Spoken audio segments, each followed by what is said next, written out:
Bacteria और bad bacteria दोनों हमारे अंदर पाए जाते हैं। और कितना पाए जाते हैं? ट्रिलियंस एंड ट्रिलियंस, खरबों पाए जाते हैं। तो जो हमारा काम क्या है कि हम गुड बैक्टीरिया को विकसित करें, उसको संरक्षण दें, और जो बैड बैक्टीरिया है उसको बढ़ने से रोकें। खत्म नहीं, खत्म तो होगा ही नहीं, उसको बढ़ने से रोकें। इसका मतलब हुआ कि गुड बैक्टीरिया, सुनाई पड़ रहा पीछे, घर में बता ले जाओगे, मम्मी को समझा ले जाओगे, शाबाश, वेरी गुड। तो जो गुड बैक्टीरिया है, पहला काम कि गुड बैक्टीरिया का हम पोषण करें, ऐसा खाना खाएं कि जो हमारा गुड बैक्टीरिया है वो विकसित हो, और ऐसा खाना ना खाएं कि जिससे बैड बैक्टीरिया वो विकसित हो, और जो गुड बैक्टीरिया है वो दब जाए। अगर आपके पेट के अंदर, सवैया शाबाश, शाम को उनको समझा देना, तो जो बैड बैक्टीरिया जब वो ज्यादा मजबूत हो जाएगा तो फिर आपके अंदर बीमारियां पैदा होना शुरू हो जाएंगी। तो हमें ये देखना है कि गुड बैक्टीरिया को कौन खाना, किस प्रकार का खाना खाएं जो गुड बैक्टीरिया को पोषित करे। तो गुड बैक्टीरिया को पोषित करने वाला खाना खाएं, जिसमें बताए भी हैं, और दो शब्द और नोट कर लीजिए, prebiotics and probiotics.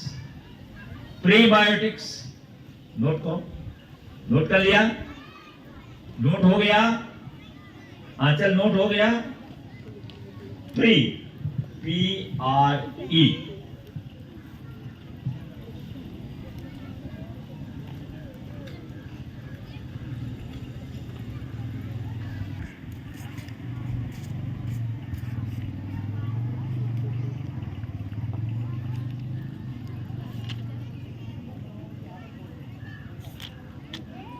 Prebiotics and probiotics.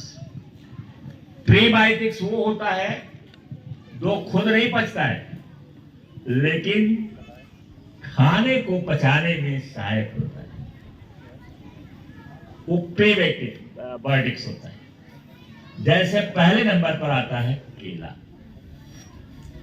केला जो है प्रीबायोटिक्स है, और दूसरे भी हैं, जैसे प्याज है, लहसुन है, और उसके साथ भी और जो होते हैं वो हैं, मूली है, खीरा है, जो हम सलाद के रूप में यूज करते हैं। नहीं यूज करते हैं तो आदत डालिए, क्योंकि हम में भी नहीं आदत हमारे परिवार में भी नहीं थी कि सलाद को खाया जाए। शादी विवाह में इतना थोड़ा सा रख देते हैं, क्योंकि वो केवल नाम से सलाद जानते हैं, वो नहीं जानते हैं कि सलाद बहुत महत्वपूर्ण है। और कम से कम एक कटोरा सलाद खाओ। टमाटर है तो कितना चीज मैंने बता दिया, केला है, और हाँ ये सब माने गार्लिक, ओनियन, और हाँ ये सब है जो सलाद में हम खाते हैं। और सबसे पहले आधा पेट, जो डॉक्टर बताते हैं, आधा पेट हमारा सलाद से भर जाना चाहिए। तो जब इतना बड़े कटोरे में खाओगे या थाली में रख करके खाओगे प्लेट पर, और रहेगा ज्यादा, पहले उसे खाओ। खाते खाते जब खाओगे तो आधा पेट तुम्हारा भर जाएगा। तो फायदा क्या मिलेगा? फायदा मिलेगा कि जब खाना खाओगे तो आप ज्यादा नहीं खा पाओगे, और विदाउट सलाद खाओगे, पेट नहीं आपका भरा हुआ है, तो इतना सा भात और इतनी दाल खा जाओगे तो जो चावल है वो प्रीबायोटिक्स नहीं है। रोटी जो है उसमें एक जो मैदा होता है उसमें एक तत्व पाए जाते हैं, मुझे लगता है अगर याद सही है ग्लूटीन, वो चिपक जाता हमारी आंख और उसको पचाने में हमारे बैक्टीरिया को ज्यादा मेहनत करनी पड़ती है, वो नुकसानदायक होता है। मैदा से बनी चीजें हम न खाएं। पावरोटी आती है, कुछ और आता है, ये सब चीजें जो उससे बनती है वो हमारे पेट के लिए घातक है। हमें जैसे स्वाद के लिए कर सकते हैं लेकिन ज्यादा नहीं। जाने रहिए कि हम जो खा रहे हैं ना ओनली फॉर टेस्ट, थोड़ा सा। ये नहीं कि पाव रोटी दुनिया भर खाना नहीं मिल रहा है तो पाव रोटी और चाय पी लिया आपने। ये चीजें जो है हमको अवॉइड करना है। और बाद में आता है प्रोबायोटिक्स। प्रोबायोटिक्स में जब हम बैक्टीरिया ही खाते हैं वो है दही। दही अगर किसी घर में उपलब्ध है और उसको कोई नुकसान नहीं करता है तो उसे कम से कम 1 कटोरी दही प्रतिदिन खाना चाहिए। दही जो है दही बैक्टीरिया से ही बनता है और जब हम खाते हैं तो बैक्टीरिया ही खाते हैं। इसके साथ साथ है योगर्ट, वो अंग्रेजी में बोला जाता है योगर्ट, वो भी जस्ट लाइक दही। जैसे हमारे यहाँ दही होती है वैसे योगर्ट होता है पश्चिमी देशों में। लगभग एक ही चीज है, थोड़ा सा अंतर है, इसलिए नाम में भी अंतर है। हमारा दही कहलाता है, उनका योगर्ट कहलाता है। और इसके साथ फर्मेंटेड फूड्स, फर्मेंटेड माने जिसको फर्मेंट किया गया है। फर्मेंट होने का मतलब क्या हुआ कि जैसे आप उसको पानी से भिगो करके रखते हैं तो दूसरे दिन जब आप खाएंगे तो फर्मेंटेशन उसमें हो जाता है, उसमें भी बैक्टीरिया होता है, उनको खाएं। तो जैसे दक्षिण भारत में इडली डोसा है उसको बताया जाता है, गुजरात में ढोकला वोकला है वो बताया जाता है, हमारे यहाँ भी कुछ होगा। आप उसको सर्च करके और उसको खा लिया करिए, अपने भी खाइए, मम्मी को भी खाइए, क्योंकि मम्मी आपकी नहीं जानती। दुर्भाग्य है कि एक तो कम पढ़ी लिखी सब है, दूसरे जो पढ़ी भी होंगी वहां कोई चीज उनको पता नहीं। इसलिए खुद बनाइए और खुद खाइए, मम्मी को खिलाइए, पापा को खिलाइए, भाई को खिलाइए, बहन को खिलाइए, तो वो क्या होगा, फर्मेंटेड फूड्स। जैसे आप सर्च करेंगे कि फर्मेंटेड फूड्स कौन कौन है तो उसमें आ जाएगा। तो मैं चाहता हूं कि थोड़ा सा आप वीडियो भी सुन लीजिए और ये उनका है जो आपको बताए हैं वांगी। इसके बाद एक वीडियो और है लेकिन वो अब दूसरे टर्न पर होगा। तो अगर वो ओवर ईटिंग कर रहे हैं, it is not an over eating problem, it is an under awareness problem. वो अभी अवेयर नहीं है खाते वक्त, वो बहुत सारी चीज़ें सोच रहा है और उसकी वजह से खाते खाते उसके दिमाग में इतनी सारी चीज़ें चल रही है कि याद ही नहीं है कितने निवाले उसने लिए और कितना उसने खाना खा लिया, and that is Y over eating होता है।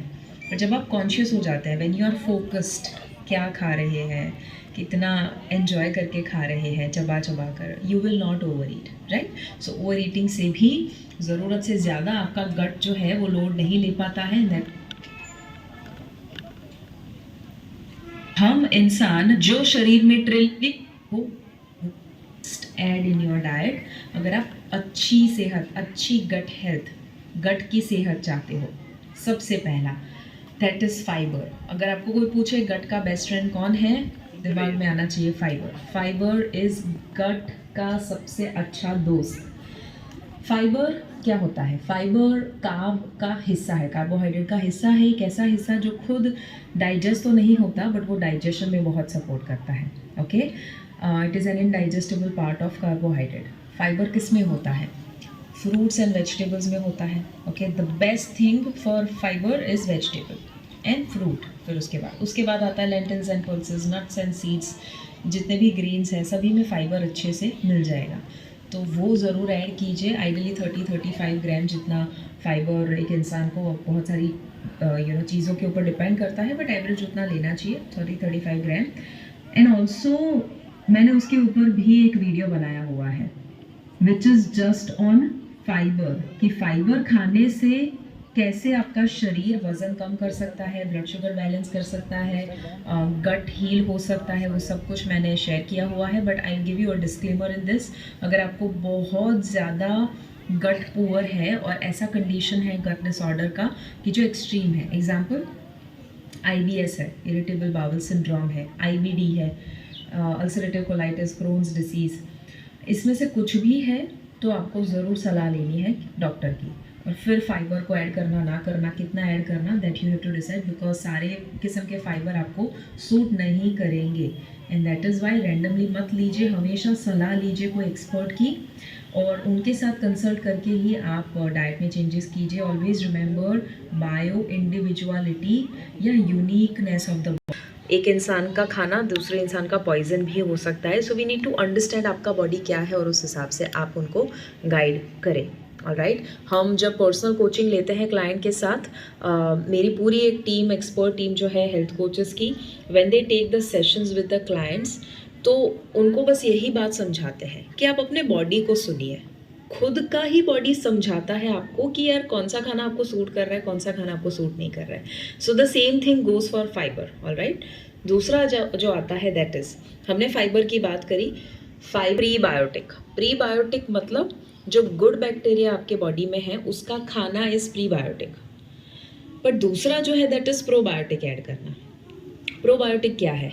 एंटीबायोटिक मतलब गट बैलेंस बिगाड़ता है, और प्रोबायोटिक मतलब वो जो गट को इम्प्रूव करता है। प्रोबायोटिक आर गुड बैक्टीरिया, तो मतलब आप बैक्टीरिया खा रहे हो इन अ वे। कहाँ पर होते हैं? दही, योगर्ट, ओके, कर्ड योगर्ट में होते हैं। लैक्टोबैसिलस आपने सुना होगा, या अगर आप होममेड अचार की बात करते हो, या गुड क्वालिटी पिकल जिसके अंदर अनहेल्दी इंग्रेडिएंट्स नहीं है, या अगर आप सावरक्रात, किमची, ये सारी चीज़ें अब बहुत इजीली मिल जाती हैं, दोज आर रियली गुड। अगर आपने कोई एंटीबायोटिक का कोर्स किया हुआ है तो उसके कुछ समय के बाद आप ज़रूर प्रोबायोटिक अपने डाइट में ऐड कर सकते हैं। वो कोर्स के दौरान नहीं, बट वो कोर्स ख़त्म हो जाए उसके कुछ समय के बाद ज़रूर आप प्रोबायोटिक ऐड कर सकते हैं, स्पेशली ताकि वो जो गुड बैक्टीरिया है वापस से आपका गट रिस्टोर कर सके। Very very important. ऑलराइट, सो प्रोबायोटिक रिच फूड को ऐड करना है। तीसरा जो आता है दैट इज़ कि गार्लिक, अनियन, बनाना जैसी चीज़ है, अगेन ये प्रीबायोटिक्स है, तो ये सारी चीज़ों को भी आप ऐड कर सकते हैं। अच्छा, उसी के साथ साथ चौथी चीज़ and that is fermented foods. मैंने पूरा एक लिस्ट बनाया हुआ है which I am sharing with you and you can note it down may be somewhere. Fermented foods क्या है? आपने देखा होगा जैसे south Indian dishes, idli, dosa वगैरह, तो उसमें फर्मेंटेशन प्रोसेस होने के द्वारा बैक्टीरिया जो बिल्डअप होते हैं that helps your gut for most people, right? So try to have idli, dosa, if you're a Gujarati like me, dhokla, handwa, okay, all these things are really good because वो आपके gut को improve करेगा, they are fermented things, okay? But again fermented चीज़ें शायद सबको इतना suit ना भी करे, तो you need to see कि आपको क्या सूट कर रहा है। कुछ लोगों को गैसी फीलिंग आता है, वो आपके लिए एक सिग्नल है कि गट हेल्थ पुअर है। ओके, अगर फर्मेंटेड चीज़ें नहीं सूट कर रही है that means gut health poor है, उसको इम्प्रूव करने की ज़रूरत है। तो work on other things, automatically फिर ये सारी चीज़ें जो एलर्जी कॉज कर रहे हैं, इंटॉलरेंस कॉज कर रहा है, गैस कॉज कर रहा है, वो सारी चीज़ें धीरे धीरे सूट करना आपको शुरू हो सकती है। Hydration is important. आप पानी अगर इनफ नहीं पीते हो तो आप इमेजिन करो मूवमेंट कैसे होगा। गैस्ट्रो इंटेस्टाइनल ट्रैक्ट में जो मूवमेंट होना चाहिए वो नहीं होने वाला है। And so drink enough water, even water rich food is important. Water rich food में फ्रूट्स, वेजिटेबल से बनी हुई चीज़ें जितनी आप ज़्यादा खाते हो उतना ज़्यादा आपका बावल मूवमेंट जो है वो स्मूथ होना शुरू हो जाता है। एक और फास्ट खाने से मना किया है, वैसे ही आपको उसका ऑपोजिट करना है कि आपका जो भी सॉलिड है उसे लिक्विड में कन्वर्ट करके फिर खाइए, बिकॉज यहाँ पर मैकेनिकल डाइजेशन होता है और यहाँ पर केमिकल डाइजेशन। मुंह में मैकेनिकल, पेट में केमिकल। तो केमिकल डाइजेशन थोड़ा एक्सेसिव या लोड लेना शुरू कर देता है जब मैकेनिकल डाइजेशन मुंह में नहीं हुआ है। सो च्यू योर फूड प्रॉपर्ली। उसके साथ साथ इट इज़ इम्पॉर्टेंट कि आप रेगुलर मील टाइमिंग रखें। कभी कभी क्या होता है कि हम ज़रूरत से ज़्यादा लंबा गैप या कभी कम गैप, कभी खाया कभी नहीं खाया, कभी भूल गए तो चाय पी ली, कॉफ़ी पी ली जस्ट एज अ रिप्लेसमेंट। तो उसके चक्कर में होगा ये कि आपका बॉडी जो है वो अच्छे से जो सही वक्त पे खाना देने से रिएक्ट करता है वो नहीं करेगा। Your gut loves regularity, routine, discipline, उसको वो पसंद है। इनडिसिप्लिन पसंद नहीं है उसको, बिल्कुल भी रैंडम चीज दे देते हो वो पसंद नहीं है। It likes diversity also. तो आप जितना भी डाइवर्स फूड खाएंगे उतना ज़्यादा अच्छा है। तो जैसे मैं जब भी ट्रैवल करती हूँ आई ट्राई कि मैं लोकल फूड बहुत खाऊं। तो अगर इंडिया में हूँ, अलग अलग शहरों में, इंडिया से कंट्री में, आई विल ट्राई वहाँ का लोकल फूड। भले थोड़ा अच्छा ना भी लगे, आई जस्ट ट्राई इट। क्यों? बिकॉज आपका गट जो है ना, इतने सारे बैक्टीरिया उसके अंदर है कि कुछ बैक्टीरिया, फॉर एग्जाम्पल आप में से इतना शिवांगी देसाई से लिया और खुद अपना अनुभव करिए। जैसे वो कही है कि सुनो खाइए।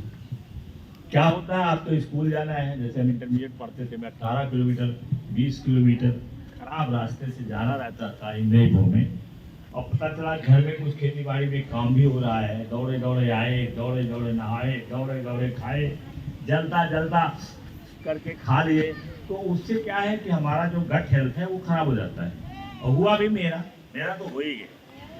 तो गट हेल्थ के लिए जरूरी है कि हम धीमे धीमे खाएं, स्लो ईटिंग। बल्कि मैं तो अब करता हूँ, जान गया जब से, तब से मैं मेडिटेशन भी करता हूँ, खाता भी हूँ।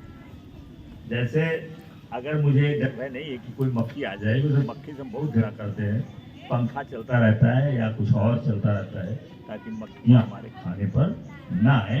तो आंख बंद करके, उधर हम खा भी रहे हैं, इधर आंख बंद करके मेडिटेशन भी कर रहे हैं, दोनों काम हो जाता है। तो इस तरीके से जैसे आप पढ़ोगे, जैसे जैसे आप जैसे इस समय पढ़ रहे हो, छोटे बच्चे पढ़ रहे हो, बचपन से, तो ये छोटे बच्चे आप पढ़ रहे हैं, तो हम इसीलिए पढ़ा रहे हैं कि आपका एक माइंडसेट तैयार हो, और जब आप सयाने हो जाए तो अपने तो ठीक रहे, दूसरे को भी ठीक है ना, अपने ठीक रहे, दूसरे भी ठीक। तो इस भावना से ये काम है।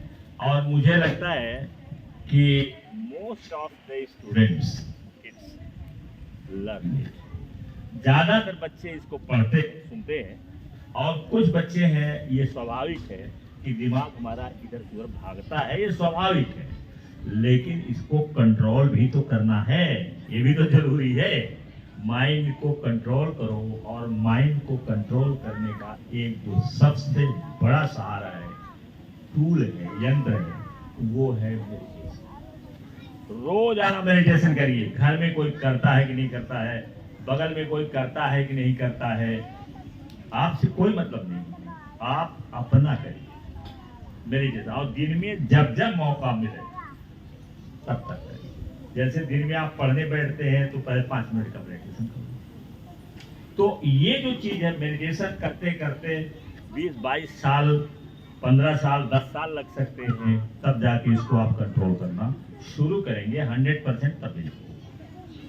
तो इस तरीके से है, अपने स्वास्थ्य के बारे में जानकारी रखें, स्वस्थ रहें, और पढ़ाई को नंबर 1 पर रखें, क्योंकि यही पढ़े न हम होते, और विशेष करके अंग्रेजी नहीं जानते, तो क्या मैं आज आपको बता सकता था? है? तो इसलिए पढ़ना जरूरी है, और खूब पढ़ो, और किताब को चाट डालो। चाट डाले मतलब एक एक शब्द उसमें, एक एक मीनिंग उसकी सबको रखो। Thank you very much.